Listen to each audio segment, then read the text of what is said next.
So thanks so much, everyone, for taking the time before our winter break and when people were registering, and also after the winter break. We asked about what you wanted to learn about. And we heard lots from you. So for this section, what we have done is analyze the data about where you wanted to deepen your learning. And we've built some questions for the panel that will allow them to talk together as clinicians about specific scenarios related to the work that we do in schools. And I'll be posing the question, and then the panelists will open with an answer, and then they'll move into a conversation. So I'm just going to start us off with the first question. How have you managed a situation where your clinical risk assessment indicated a lower level of risk than the school team, who were quite fearful? And I think I'd be happy to talk about that one first, Maureen. Coming from hospital, where our risk is almost always higher than everyone else's by virtue of the work that we do. So I know in hospital, we tend to have a higher threshold for risk. And so we're often discharging youth back into communities and schools who feel as though they're not ready for discharge or are very afraid to have the youth come back to school. So I think this is a really important question, because I think hospitals can do it really well, or they can do it really poorly. And I think the poor way to do it would be, yeah, they're discharged so long, they're well. So there you go.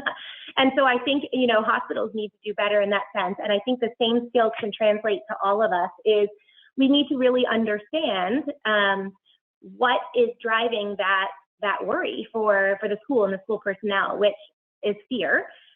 They are very concerned about the student, and they're afraid that they're going to die by suicide at their school, at home, on their watch, quote unquote. So I think we need to deeply validate that fear and the worry. Like, of course you'd be worried about that. If you're worried that she's going to, die by suicide, we are all very worried. And then I think we need to have a conversation about how change happens. I mentioned earlier that, I think sometimes we're under the misconception that kids get better in hospital. And in many times, except for maybe, brief changes or get them from very low to here, most change happens outside of hospital, when youth are in their normal environment, when they're in their typical environments, when they're going to school, when they're doing the job of being a student, which is what their primary job is at that age. So, I think we need to pull everyone together. We need to hear everyone's concerns. What is the fear?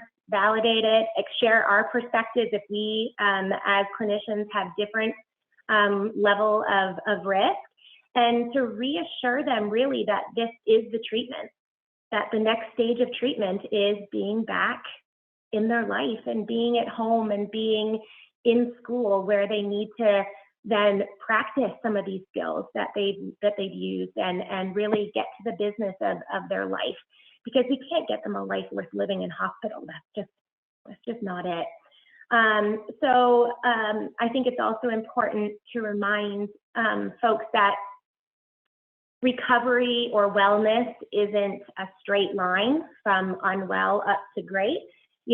It's like a bumpy road. Sometimes there's ups, sometimes there's downs. We hope it's trending in a certain direction, but to remind them that, there's going to be times when it's going to get worse or get better, and we need to kind of hang in for that journey, because that's really all we can do, and to co-create a safety plan together. It's not good for hospitals to say, this is your school safety plan. Well, we don't know what we're talking about when it comes to the school environment. That really needs to be done with school professionals who understand what they're doing. And these are my colleagues here that can do that piece. So I think, getting on the same page, having conversations about these things is so important. Deanna? Yeah, I couldn't agree more, Jen. I'm thinking about an instance where I had a parent and contact me as a clinical manager, and with a concern that they showed up at a high school to register their daughter, And the school had sort of put them off registration, said maybe come back in September. The family had disclosed that the youth had had a suicide attempt and hospitalization over Christmas. This was a few years ago. And so, you know, we really had to meet with the school and think about that was, you know, just what you're saying, part of the treatment plan for this youth. And part of her motivation was to graduate and to get her credits done, and really felt she needed a fresh start, a fresh school, away from some of the relationships that were causing her much grief. And so, you know, thinking about our clinical decision-making tool, you really have to check in with yourself, because as a clinician, you're really rooting and promoting for the parent and the child. And, you know, your first thought is, you know, what is the school thinking? Like, of course, they have to register this student. So really taking the time to understand from the school's perspective, what are they concerned about? They are fearful. They don't know the student.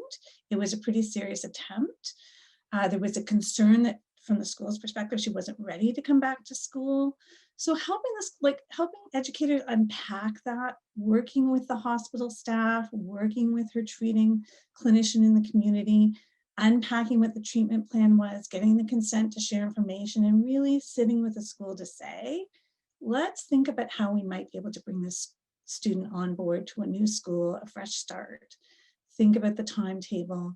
Think about what we need to do to, you know, think about safety and safety planning for the school that works for you in your environment. Part of that was unpacking the fear of the staff, worried they didn't have enough opportunity to, you know, supervise. They didn't have enough staff to make sure they had one-on-one. So as we work through and we talked about, is there a caring adult, you know, the student can check in on? Yes, great. How might that look? Is there a way we can reduce the timetable so we think the student can manage and not feel overwhelmed? Yes, with an agreement that the student would take their spare at home and not be in this school. So supervision was, you know, the need for supervision was reduced. Helping the staff, you know, understand their own fear. But once we started doing safety planning, once we started working with the community clinicians, it was really understanding what is doable here and what the role is and how important it was for these youth to get up every day, come to school, have those goals, start some fresh relationships, make some new connections, and feel supported. So it all worked through beautifully. But I think, you know, in terms of, I had to check my own assumptions about why the school was reluctant to register the student in the first place, and understand where they were coming from and what their assumptions were and what their fears were. So sometimes as the clinician, even if you're not the treating clinician, you can be the person in the school that helps the school team come together, help advocate for the family, help make that two-way communication with the clinicians and understand the treatment goals. And we have a really important, I think, role to play, even if the student's not on our individual treatment caseload. There's always a role to help that, you know, and help people sort of understand the same level of risk, right? Because we're coming from a place of fear, and as you said, we tend to say, oh, this is too risky, we don't feel it's safe for the student to be at school. Once we start unpacking and safety planning, that can really help. Yeah, I mean, I go back to the tool when we think about, are we validating? What are our assumptions and are we validating? Like, can we actually get the perspective of the school? Without understanding that and saying so, there's going to continue to be resistance, right? We really have to lean into that rather than like plow forward, which is, you know, a parallel process for what we have to do with youth when we're safety planning. You really have to kind of meet them where they're at first, and rather than kind of plow forward with your safety plan, or else you are going to get the dig in, right? Because they're afraid, they're fearful. And then I think about, you know, Deanna, in your presentation talking about observed behaviors as communication, like being able to also maybe help school personnel understand what those behaviors might mean. Because sometimes the behaviors are so big that it's so activating for schools. And so can we help them understand what those behaviors might actually mean for this youth if we have a good understanding of that, right? Maybe be able to reframe some of that for them so that they can see that the message that they're trying to convey underneath rather than just the behavior. Yeah, I think that's a good point. It's really often about the underlying need that the youth or child needs, whether they're, you know, really young children or older adolescents.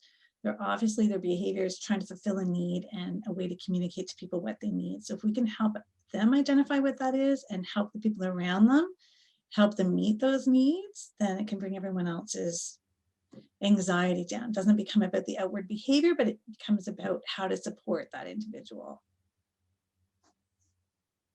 Thanks so much Yeah, for that conversation. Tracy, Allison, did you have anything that you wanted to weigh in on, and as you reflected on that question before we move on to question 2? There was a connection I wanted to make because I saw a question that came up about assessing caregivers' ability, and I just wanted to make the tie to this conversation because what Deanna and Jen are talking about is actually how are we supporting the system where the student is returning to develop and know that they actually have some of that capacity. And I think that's similar as well in how we can support a family and the other caregivers in a person's life. And sometimes we are focusing on assessing ability and forgetting our role to build ability and build capacity. And so I was really hearing that, and I thought it was a really nice connection to that question that I saw pop up. Yes, similar to Allison, I think about the capacity building within schools, that if a child is struggling with suicidal thoughts and ideation, to be at home just gives them more time to be immersed in that difficult, thought pattern. And so how can we reduce the anxiety in the school, like Deanna was talking about, and have the child just be engaged in their life until their treatment plan works, if they're going to start medication, until that resolves, because that's a good demonstration as a life strategy on there are going to be difficult times, you're going to go down, then you're going to come up, but you still have to have some level of functioning so you can keep going until it gets better. And that's what I wanted to reinforce. Thanks so much. Moving along to the second question. In your experience of safety planning with youth, can you describe a time when you had to differentiate between short-term and long-term goals to reduce suicide risk? So I'm going to chime in here, and a situation that comes to mind when I think about this, it relates a little bit to that quick win discussion that Jen was having. And in fact, this is related to a situation working with a student during a hospitalization referral. So I consulted on site in a pediatrics floor, and a student had been admitted for self-harm and suicide risk, and daily cannabis use and regular binge use of alcohol was noted, as well as sort of this recurring risk of suicide and self-harm. And while we know, of course, substance use can exacerbate the risk of suicide and influence impulsive thoughts, which can increase suicide risk, sometimes the focus on substance use can kind of get in the way of understanding the whole picture. And that was the case in this situation. Because when I met with the student, she really was focused on her extreme difficulty tolerating distress and significant communication strains in the family, and talked about how this often escalated in unhelpful coping strategies, including self-harm. And her sense of her cannabis use in particular was that it was helping her in that moment. And that when she was using that substance, it was actually decreasing her impulsive risk of suicide. But it was challenging because for both the school that was consulting with the in-hospital team and the pediatric mental health team, there was a real focus that abstinence and zero substance use was really important for reducing risk of suicide. So when we're talking about kind of finding those shorter term goals, working with that team, but also working with the youth around her openness to exploring how her use was connecting to risk, seeing how we could, especially because her alcohol use that's a substance that we know, and again, we want to know what we know about the substance in and of itself as a substance, and then I want to know how that substance was for her. So there's two parts of knowing when we talk about substances. So I know alcohol can increase impulsivity and also be a central nervous system depressant, and really not always be great when we're thinking about already having a low mood. So understanding how that was for her, she was able to work with me around setting some goals around reducing her alcohol use, not drinking alone, setting some shorter term goals, even though overall, yes, long term, her alcohol use was a concern, and we wanted to continue working on that. The cannabis use, we were working on not using during school, so that when we return, can we shift that timing? Would she be willing to track her use so that we could continue talking about it? So we're not taking it out of that conversation related to her risk, but we're meeting her with it. And it was a real shift in conversation with the team, but also with the school's readiness to have her back, because being in hospital for her risk, and it was not her first admission, we weren't actually seeing change. And so trying to find some of that shorter term gain, that was one of the first examples that came to my mind. Anybody want to add anything? Yes, I can.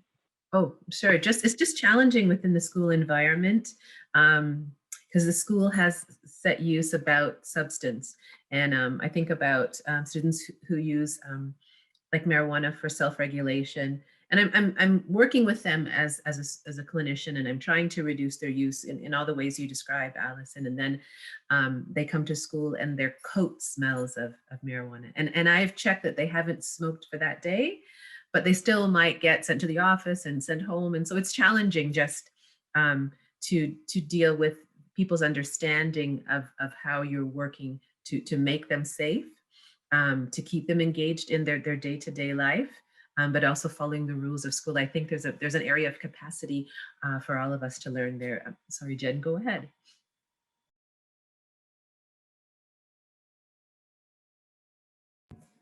Instead of hitting unmute, I turned off my phone. So I'm gonna have to figure that at some point. So I'll like do some affect regulation skills right now, the fact that I did that, but hopefully my internet's okay enough. Allison, I really liked your point about the tracking, right? Like, so sometimes if we have youth who say, oh, my substance use, it doesn't like lead to my suicidality, they're separate.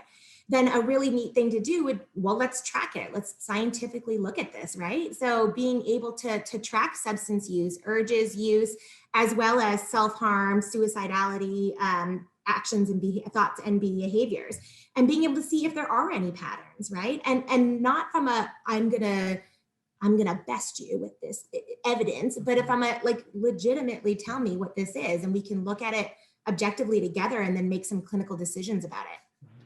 And that's where you get that curiosity back. That curiosity, not only about suicide risk, but that curiosity about the substance use.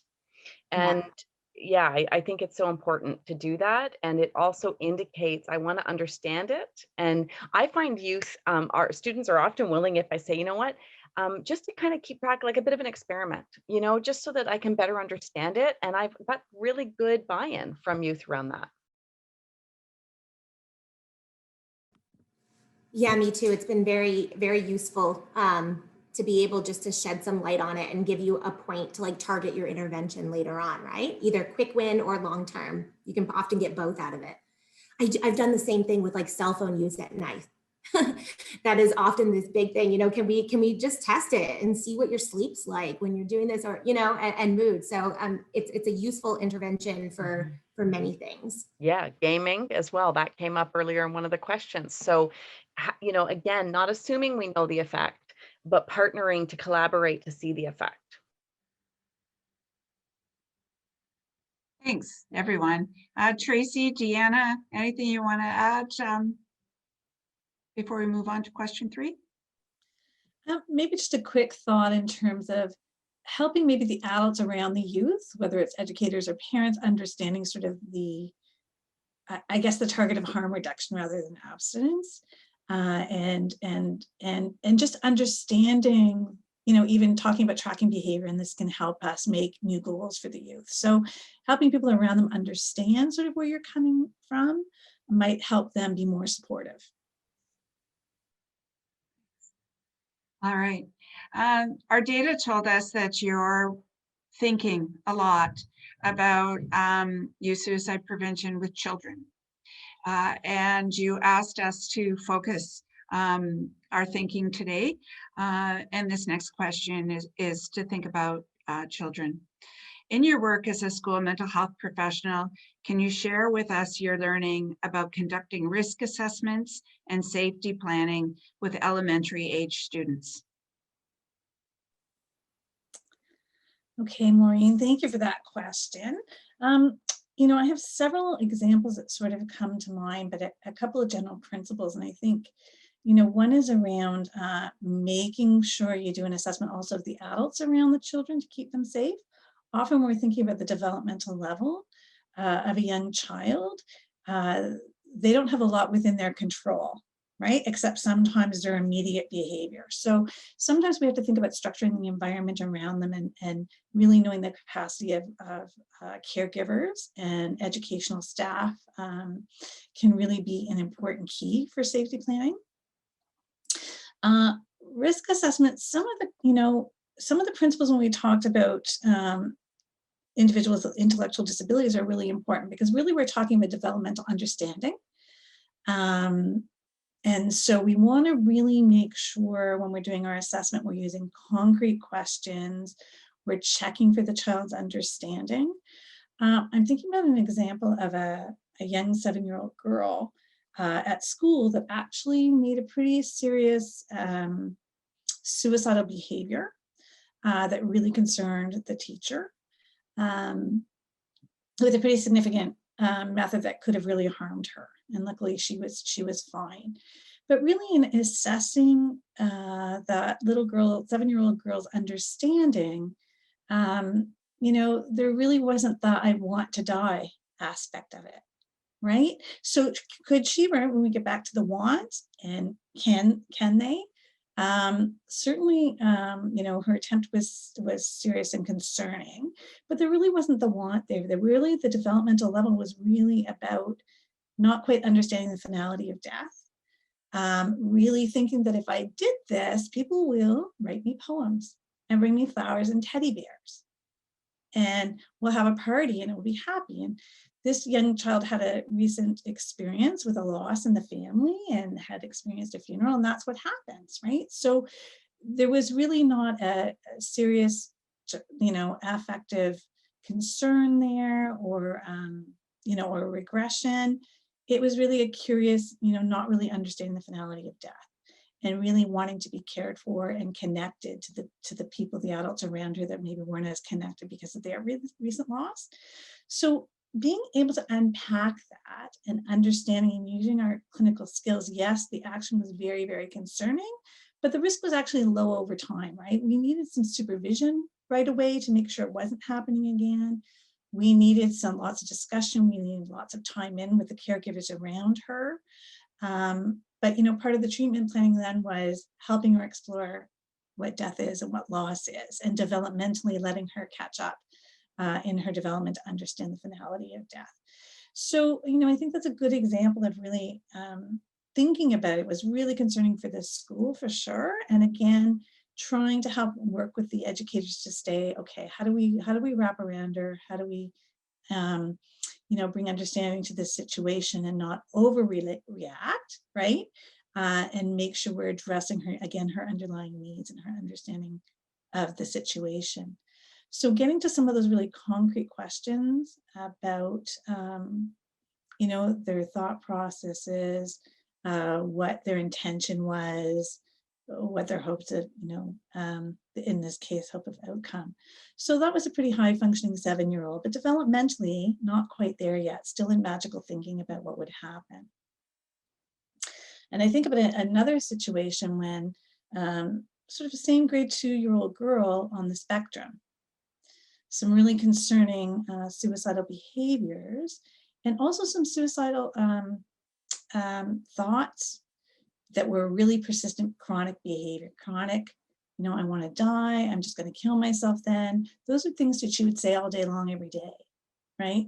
And then helping the staff safety plan around that and understanding what my level of risk and concern was for that and what their level of risk, because they've become quite used to it. and that baseline behavior, right? And so really understanding that we have to really address the underlying affect, childhood depression that existed there, and also the limited capacity for this little girl with ASD to really do her own safety planning. She could contribute to the things that she really preferred to do, to be distracted, so that was a good part of it. But really thinking about more guidance from the adults around her, thinking about the caregiver ability to put those structures, those supervision in place, reducing access and means, to various sharps at school as well as at home. So I think we really have to think about the developmental level and how much guidance the adults need to do and what the capacity is of the adults around them to provide that. So developmental level is really, really important in the understanding, but also the risk, right? Because if the can is really risky, we need to reduce those risks for students around intent. So a few things to think about there.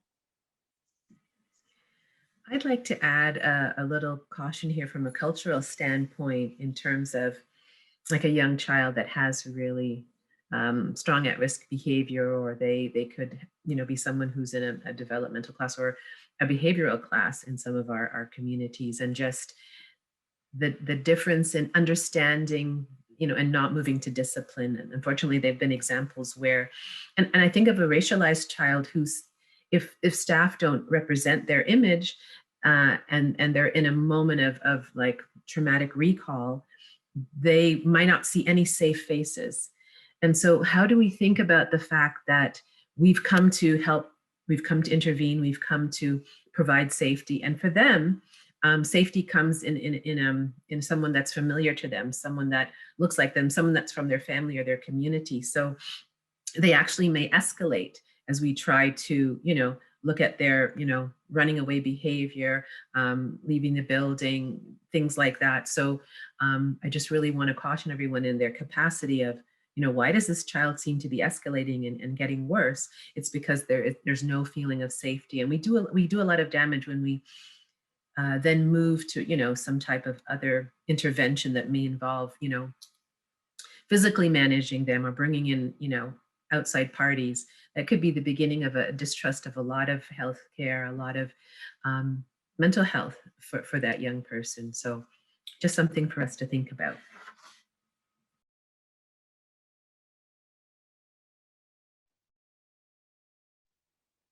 Thanks so much, Tracy and Deanna.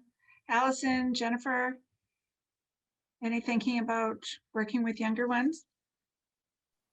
I think the one thing I would add, and that was really thought provoking, so I kind of got lost into the discussion, I'm going to be honest. But at the beginning of the question, again, a lot of the young people I've worked with who experience significant concerns and difficulty related to their substance use in their early and later teens identified an age of onset of substance use that is much younger than we would often anticipate. So it was not unusual for me to work with folks, with children, with adolescents who would identify their age of onset of substance use as 9 years old, 10 years old, drinking, using other substances. So again, just being mindful around screening, whether or not they have any access to alcohol or other drugs. We are seeing younger ages of vaping and thinking about how that also can impact on thinking and reaction, and just opening up those questions. I think that's an excellent point, Allison, because often we may have young children that are on some very serious medications, antipsychotics, antidepressants, and they're young, right? And what they know is they take the medication to make them feel better, right? And so that could become a real risk, even if they are not having intentional suicidal thoughts about, overdosing. We still have to ask that question around what are the potentials of medications in the house, right? And just sort of really, make sure they're putting a barrier to access, just to easy access to medication in case there's an accidental. And remembering that adult substance use has also increased during the pandemic. So the normalization of I'm tired, I've had a long day, and I'm sitting down with a drink, or I'm using substances, or there is a, we're all around each other, and there's some observed behaviors as well. So the medication piece is really key in understanding the child's perception and use of medication and the family's view of medication, but other substances as well that we might not automatically think about, I think is really key. And adding to that, Allison, sometimes I've realized over time, I have to be so explicit about what I mean when I say lock up all medication. All medication. I think I've had families who didn't realize Tylenol or Advil might be that, or any medicine they have at the back of the cabinet. It really is all. So kind of not just sort of using that as a blanket statement, but the saying, where do you keep medicine in your house? What is it? What, or other lethal means, depending on what the youth is identifying as a plan, right? Just making sure the parents have the same understanding you do about what medication means, I think is so important. Thanks so much, everyone. I'm just going to move us along to the last question.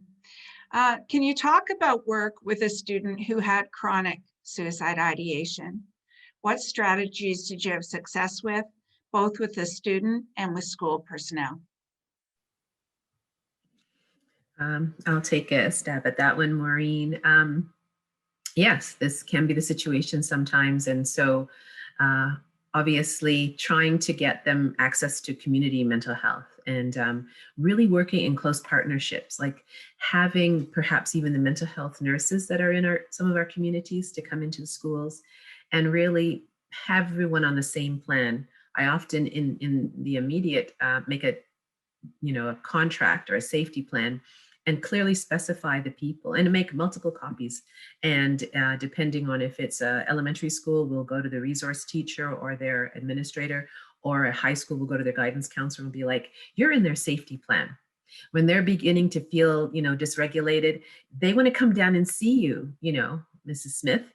And so can you have a bit of an open door and let the secretary at guidance know, or let the administrator know that they're in a moment and you're one of their safe people while they're at school. So the multiple copies will be confidentially kept with each of those people that are on the contract. And then they'll take it home as well. And, I think having regular clinical appointments with these students is important. So a case conference with those that are involved, their nurse, you as the clinician, their school personnel. And then we're working towards a long-term plan. Helping the student to understand, what those feelings are like, that they can ride it out. This is what we're going to get all those skills about. Okay, so I'm at the peak of this thought and ideation. I probably need somebody with me, and then I can, ride that wave until it goes down.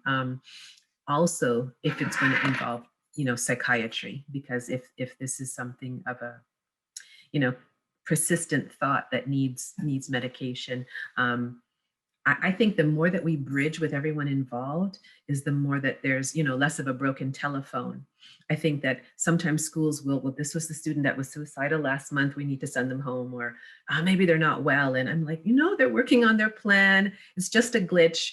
They'll go home for today.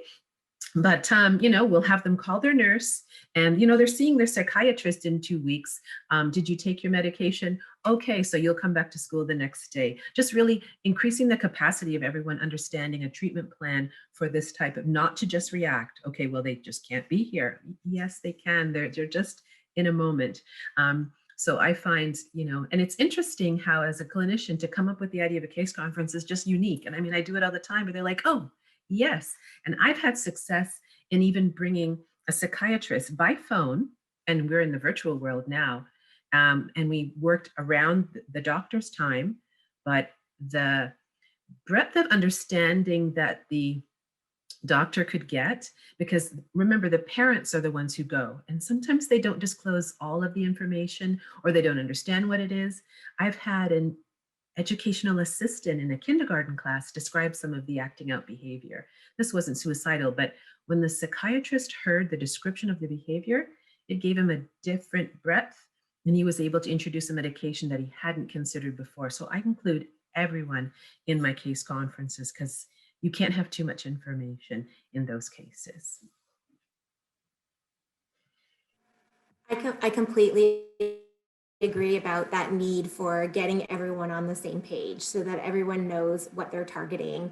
I often think about things in, you know, in the tool, it talks about what are the pros and cons of any immediate action. And that's like, what is this action I might take? What is it possibly reinforcing? And what is it punishing? And we want to make sure we're reinforcing help-seeking behavior, but also if it's a chronic suicidality, that could be constant.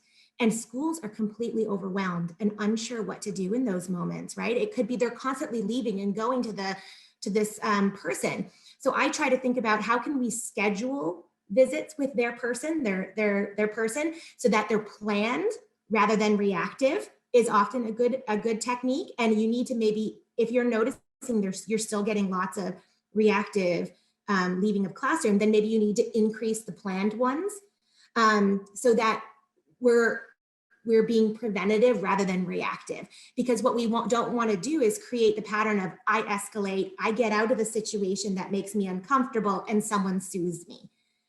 That's a difficult pattern to break, right? Now, sometimes we have to do what we have to do and we have to kind of live in the world we live in. But if we can begin to see that big picture, know what we're possibly reinforcing and making sure we're reinforcing the use of skills in that moment as best we can. I love that message, Jen. I think it is so important to make sure we're having that ongoing check-in. Part of the risk decision-making tool is really checking on our plan. So is it still working, right? So over time, things change and people become tired and caregivers become tired, right? We are still in the middle of a pandemic. So often, you know, I think about that example of that young girl with ASD, and it was a chronic presentation. And caregivers got really tired. Like they worked hard to keep her safe. Part of it was just working through the day and sort of, you know, not even taking notice of some of those statements because they were so chronic, but getting tired, right? There was volatility, there was some acting out. And we need to check on our staff, right? Like, do they need a break? Is there someone else we can put in to get to know this child over time and give staff some breaks? We definitely need to check with caregivers, right? Particularly single caregivers, single parents at home. Are they able, do they have the energy, do they have the bandwidth to be able to follow the safety plan? So we do need to be checking in to make sure that that plan is still doable over time. Yeah, it's a really good point, Deanna, because I think when caregivers burn out, when school personnel burn out, the reaction that they get, the youth gets, is invalidating, which we know increases the behavior because it's like, this used to get the response I needed and it's not anymore. So if we can find a way to give them a different avenue to get their needs met, which is a consistent theme in our conversation today, right? Find a way to get their needs met, to give the other person time to feel less burnt out. I think it's so important, but in a planful way, right? Otherwise, we're going to see an escalation because that emotional need's not getting met or some other needs not getting met.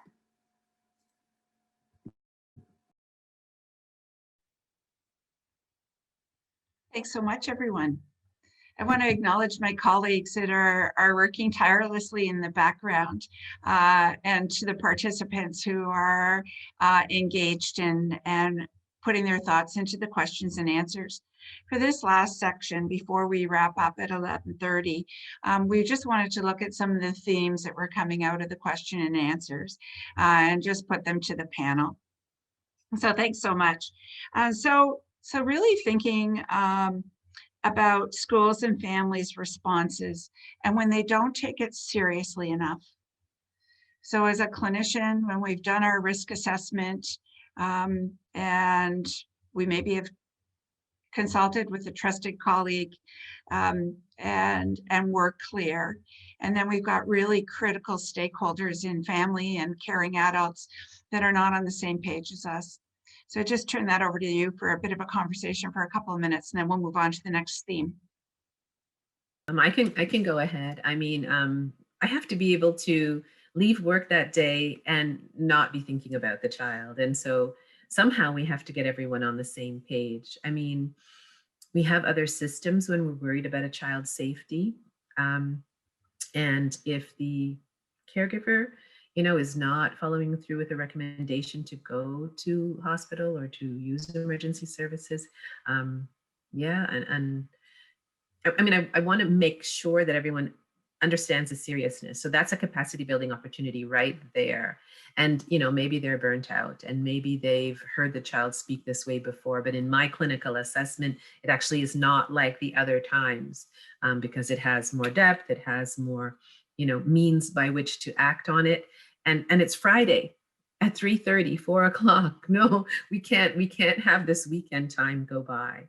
I'm so glad for virtual now that I think about it, because it's a window into someone's life that doesn't just close on a Friday and you can't see them at all. We have to get community agency involved at that time, and there are crisis services hopefully in most of your regions that can come out before 4 o'clock when school closes, to make a plan, and to engage the family.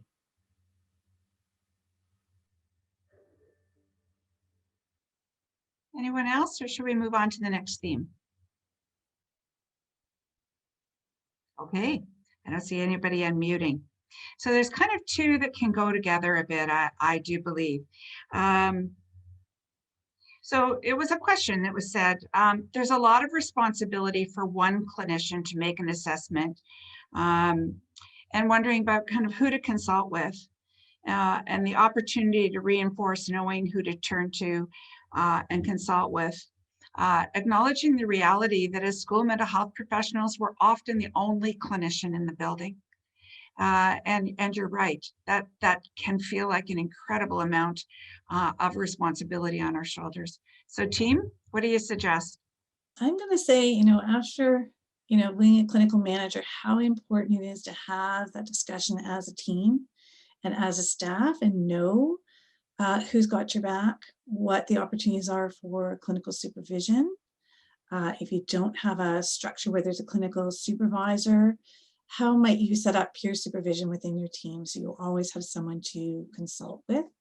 Sometimes, professionally, we might have to reach out to outside supervision as well within our profession to make sure that we have someone that we can check in with clinical thinking. But hopefully in the immediate work that you're doing in your school board, you can identify someone to consult with, someone to debrief with. Part of this decision-making tool that Jen's laid out for us is really about our own practice and being able to reflect. And we need a safe place and a safe person to do that with. So we need to check our assumptions. We need to check our safety planning. We need to be able to debrief when we've had a really difficult session. So, you may have other regulated health professionals on your team, could be social work, psychology, the mental health nurse, any regulated practitioner who might, be doing some of the same work, might be your person that you can go to for some consultation. But I think it is really important. And so to have a discussion with your manager, whether they're a clinical manager or not, to think about how do we build that into our system. I know at my previous school board, my school board that I want to comment from, we really built in, reporting around suicide interventions where the clinical manager is reviewing those reports and having a conversation with staff and checking in around safety, because I think it's a lot of responsibility and you want to make sure you're working as a team. And I think it's not one person's responsibility. So, communication's important, working with the caregivers, the other professionals, the educators, community clinicians, we're all kind of in this together. So communication's important. Completely agree. And find your people, right? You're going to know in your community as you work in your community, try to find those people in the community, either in community mental health or hospital, who are open and willing to have these conversations. During our phone call, during our, panel today, I've gotten a text from a community provider. I'm sending so-and-so to hospital and giving me a heads up that I can then link to my emergency room. So connections, the sense of connectedness that we talk about as a protective factor for suicide risk, it's protective for us too, being able to find who your people are and leveraging those relationships, because it takes all of us, like Deanna, I hear your words wrap around. How do we do that? And how do we wrap around each other and support each other? Because, I see in the chat too, if our community burns out, the hospital has to step up. And the hospital needs to do a better job of recognizing when a community is burnt out. And because we are all in this together, they're our youth too, just like they're yours. And we need to really accept that responsibility. So, how do we do that? How do we, make those relationships and leverage them in those times of Yeah, and I would just reinforce, having worked in the hospital setting and worked in the school board setting, that that relationship building for us is really important. That even the check around, I have some of these concerns. What would this look like on your end if I do send, the student? And what else do you think? Are there other things I should be checking, especially if this is newer? With respect to my colleagues, many of us have been at this a little while. And it's important for me to remember what this felt like 25 years ago, what it felt like for me the first times I was intervening. And some of the relationships I have in the community were developed because I was needing to reach out more and feeling okay doing that in a way that helped me not only bolster my own ability to respond and plan, but also helped create those relationships in the system that help us support the youth within our communities. Thanks so much. And our colleagues continue to ask questions about chronic suicidality. So for those with no plan or intent, but do not want more intensive support, so they stay with the school clinician, and school clinicians feel that it's too much. It's too much for them alone. Any thoughts on that?